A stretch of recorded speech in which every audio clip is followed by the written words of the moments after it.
recording feature of your streaming TV service allows you to watch your favorite programs when you want to watch them. This tutorial will show you the different ways that you can record programs to watch later.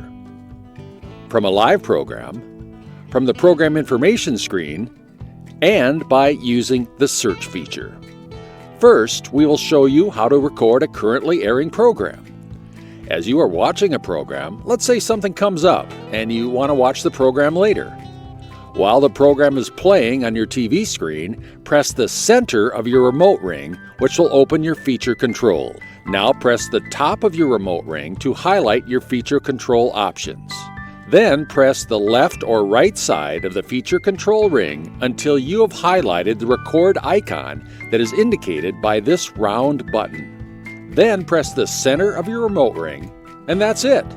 You've set this program to record and can now watch it when you want to watch it.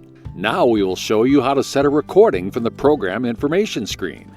From the program guide, highlight a program that you would like to record, even if it is coming up later, and press the center of your Amazon remote ring to open a screen that provides information about the program. Select Record, and then press the center on your remote ring to open the recording options window.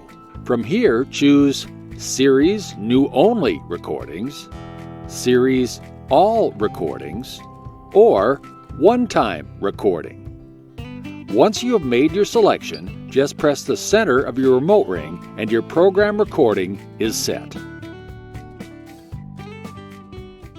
The search feature is convenient if you want to record an upcoming program that has lots of episodes and you're looking for a particular one that you'd like to record. From the program guide, highlight the program and press the center of your Amazon remote ring to open a screen that provides information about the program and select Search. Then press the center of your Amazon remote ring to open up a list of future programs that you can scroll through until you find what you're looking for. From the highlighted program that you want to record, press the center of your remote ring to open up the program and select Record, which will open an options window that lets you choose Series New Only Recordings, Series All Recordings, or One-Time Recording. Once you've made your selection, just press the center of your remote ring and your program recording is set.